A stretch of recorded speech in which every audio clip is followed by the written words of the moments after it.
In a somber note, former Zimbabwean cricket star Heath Streak, known for his remarkable all-round skills, passed away on September 3rd. Yesterday, this morning, the news of his confirmation came directly from his family members.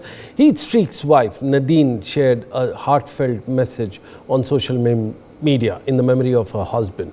During his illustrious career from 1993 to 2005, Streak played 65 Tests and 189 ODIs for Zimbabwe, claiming more than 450 international wickets. Notably, he was the first Zimbabwean bowler to take 100 wickets in ODIs.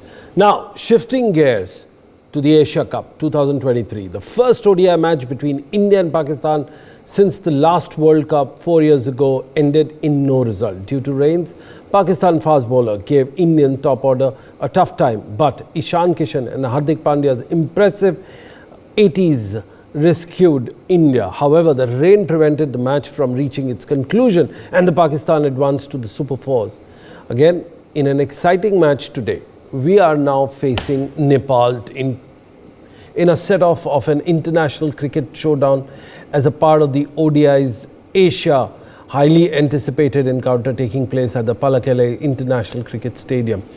It is a valuable opportunity for the players worldwide, especially from Nepal, who are on the journey for the Asia Cup, beginning with a challenging match against Pakistan, resulting in a significant defeat by 233 runs. On the other hand, India faced Pakistan. Well, we know what happened, and playing conditions were literally the problem. But it wasn't just the playing condition. India struggled early in their innings but was rescued by Ishan Kishan. Again, we are joined by two of the eminent sports watchers, former player in the studio today, who are going to be talking about various things about Pakistan's match and also the upcoming match today. But let's take a step back and now talk to Christopher Mofofo, who played alongside Heath Streak, and he has some memories of the great all-rounder from Zimbabwe.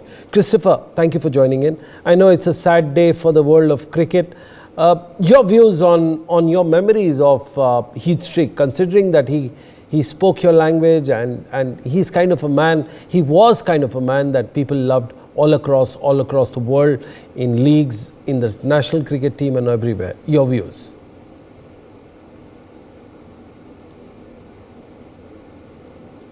You talk about how he, laughed it off after the incident that, the whole world thought he had passed on.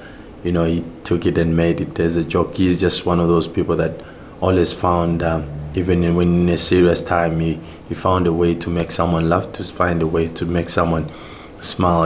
At the end of the day, he was one of those people that he wasn't a selfish person. That's one thing I know about him as a human being. So yeah, it was one of those things that made me laugh when, and I remember when after that I sent him a message, I normally I did a lot of voice notes to him. That's how, we used to talk, and, it's like, I'm still here and I'm here for some time, and it's pretty sad that, after those messages, I didn't manage to stay a bit longer, but, we know that he's in a better place. Yeah, and you talk about the chats, he's one of those people that even he wasn't feeling well, you find the time to reply those messages to me, and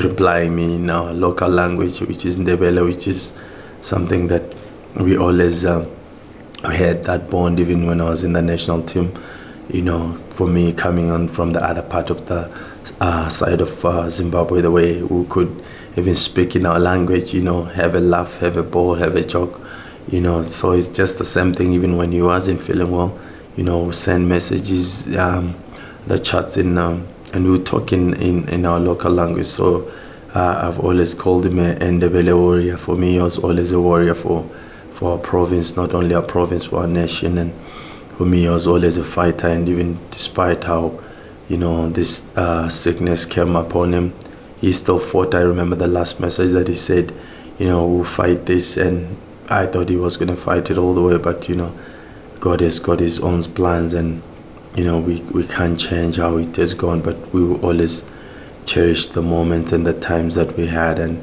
I'm one of those people that will always remember him as my hero, someone that I looked up onto, someone who became a brother, a guide, someone who guided me in a lot of things. So I'll cherish him for a lot of time, for a long time, and he's always going to be someone that he's always been someone that we took as an example, and I hope even on my side, I'll be that good example that he became, as a human being. Well, thank you, Christopher. We know it's tough time for you. He's groomed you as a player, as a human being, and the man that you are today. So my request to you is you take a short break. We'll come back to you for the match in a while. But in the meanwhile, let's shift our focus and shift the gears. Let's go on to Mr. Harpal Singh Bedi, who joins us. Mr. Bedi, before we talk about the match today, let's do some reconnaissance on the India-Pakistan match. Your views on the Indian batting, especially the top 4 batters in the world. Your views, sir. Batters in the world, you claim it, but they have not proved. Once leave this exception in MCG in Melbourne, what they have done in Dubai T20, you see the performance, and I think against Indian Pakistani fast bowlers, they have been found wanting. Very pathetic thing, and if they continue with this, I don't know what they have a love for KL Rahul. They have brought in Rahul, and he will not play against Pakistan, but he will play the World Cup. And same thing, Shubham Gill looked totally tentative, and Rohit Sharma. Barring Virat Kohli, some people say it was a bad, this was no way to get out and all that. But anyway, the Pakistanis cleaned up our top batting. And remember one thing, a lot of people are talking about this Hardik Pandya and Ishan Kishan partnership. That they flourished when this spinners were on. The moment the pace battery returned, they also vanished. And we could have easily, if that was the way, we could have easily scored over 300 runs. But we were restricted to 266. Just think about it, when the moment Ishan Kishan got out, and when Afridi and others came back, and they polished it, and these 3 bowlers took 4, 3, 3, 10 wickets, they took fast bowlers. It is going to be a problem for India. Even if they suppose they meet in the final, it is going to be tough even in the Super 4. Whether India is meeting Bangladesh or Sri Lanka, it's not going to be so easy. So let's see. Let's hope that India reaches the final, and they will face Pakistan again. Looks like that. Absolutely. India did not impress anybody. Absolutely. It did not impress, sir. What was more concerning to the fans was the approach and the intent that Indians went into bat with. Just imagine Shubman Gill taking 11, 12 deliveries to open the account. In 22 deliveries, he scored his first boundary.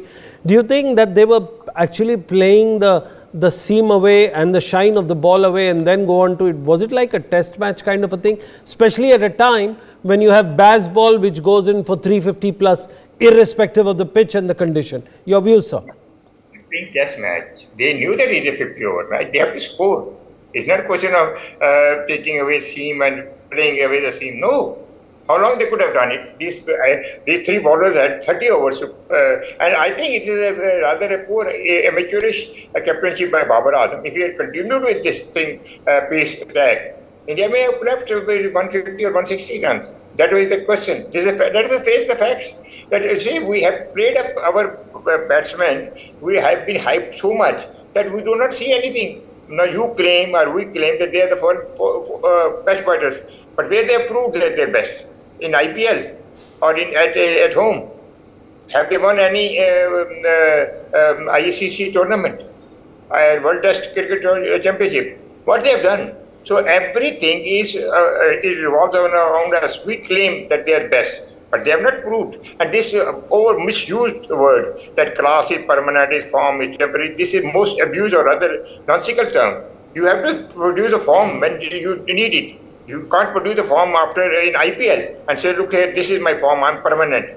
But when you need it to show your form, you were found wanting. And remember one thing, I'm not saying because this match, even look at all the matches, barring that exception where in MCG where Virat Kohli should brought us victory. Otherwise, our top batsmen have been very, very poor against pace bowlers and genuine pace bowlers.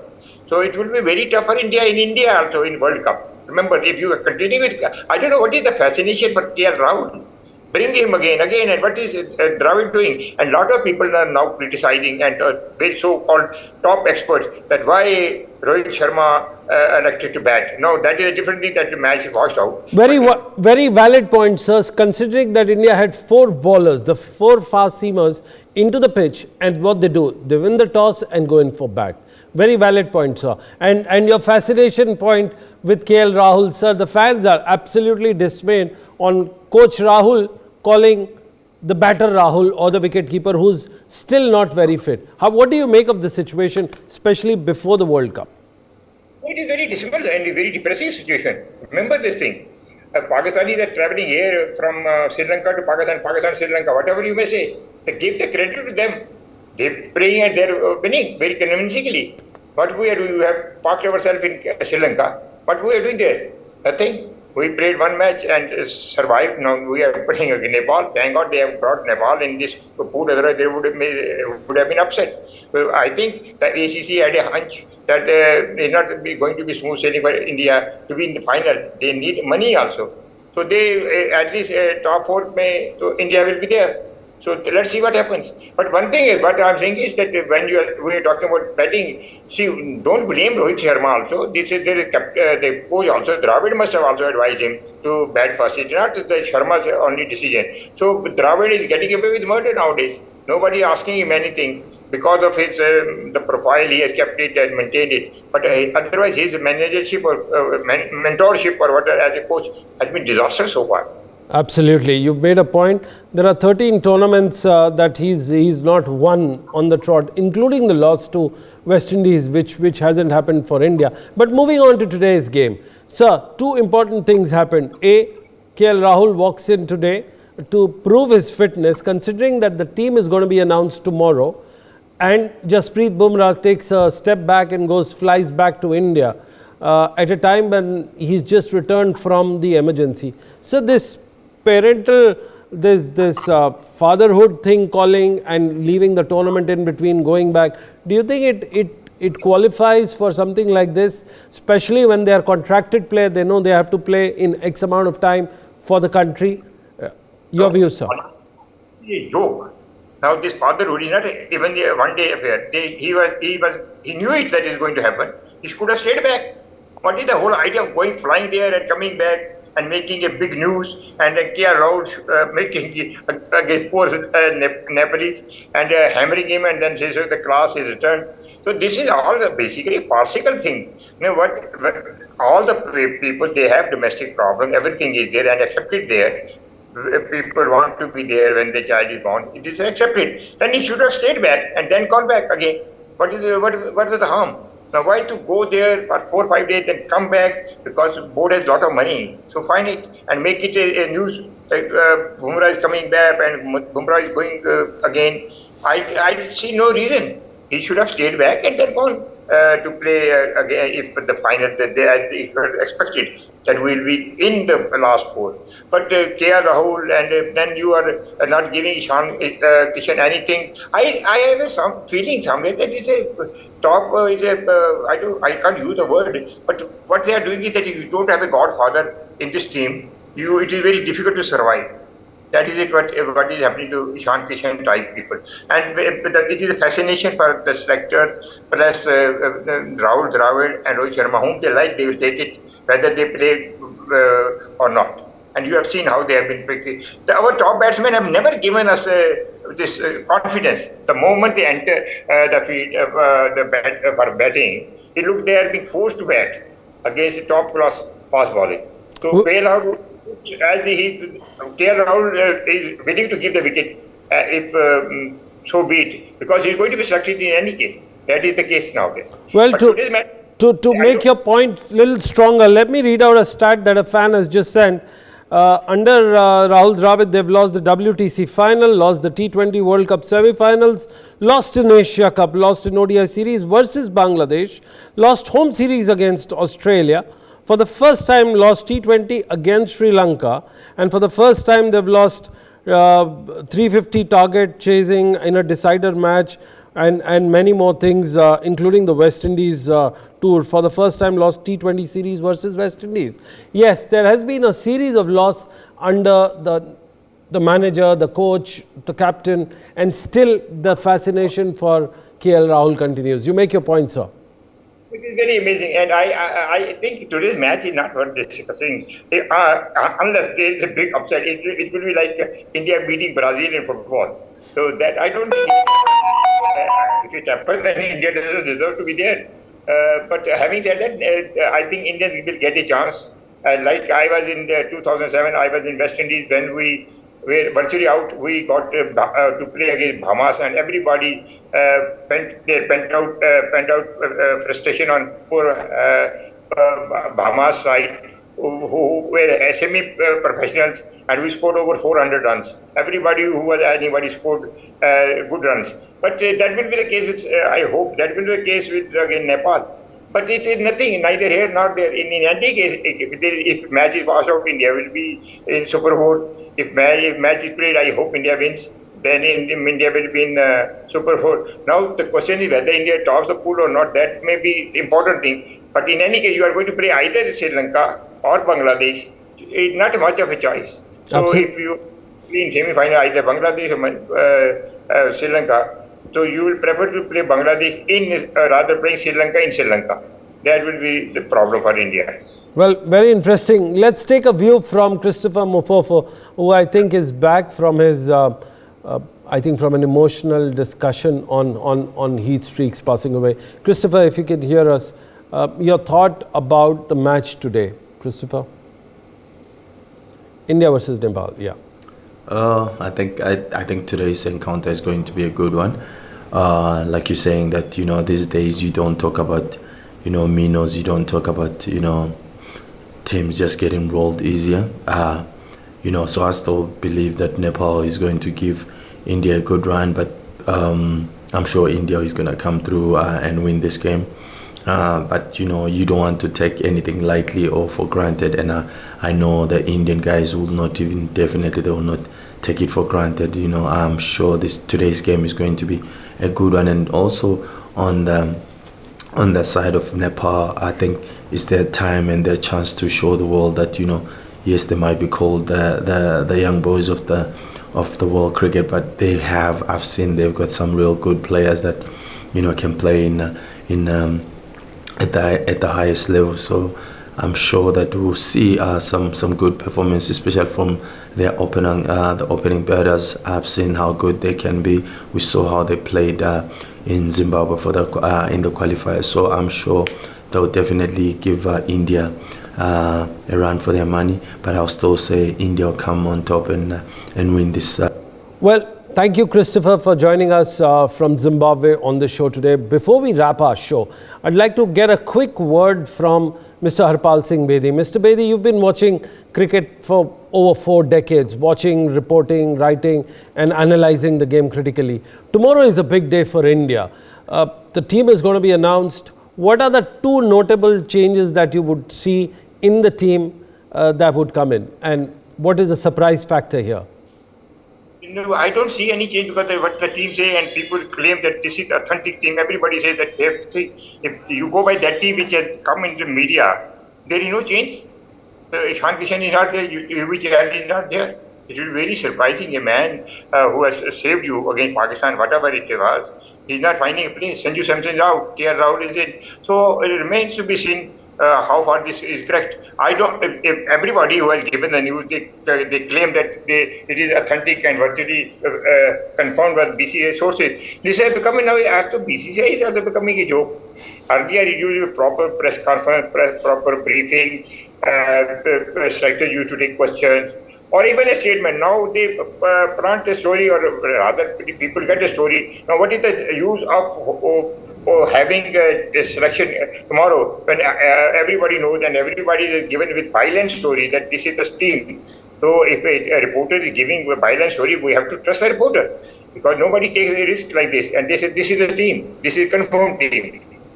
So Well- I see no change in that. Well, one name which you think should have been, one name you think should have been as a part of the team, considering that this is the team, the one name according to you should be here and is perhaps not making the cut. If you go by this, then Ishan Kishan should be there. He is not there in the list, whatever we have read in the paper. That's it. Bumrah is there, bowling is there, okay, fine. And you can have a question whether Chahal should be there or not, or Kuldeep Yadav. But batting, in batting, they are not taking any chances. These old people who have class, but it's not the form. So we believe in class. Let's see how whether class will work, that classroom will work in the World Cup or not. But our emphasis over and over that experience needed. Then if there has been experience, then we would not have reached 266. There are inexperienced like Ishan Kishan, who took the chance, who dared to go attacking and bowling. He scored. So you need a bold player, a rather bit immature but very bold player. This is how the matches will go. It's not that you are going to defend, otherwise you play, you can score 240 or 50 or 60 and tick, but other team will overwhelm you. So Well- I think that's a problem. Mr. Bedi, that was Mr. Bedi in a swashbuckling style and firebrand style, talking about one player that should be there in the team. Of course, we still have 24 hours before the Indian team makes it to the world on their lineup. That's all we had time for. Thank you very much, gentlemen, joining us. For more such videos, subscribe to the NewsX YouTube channel, hit the bell icon.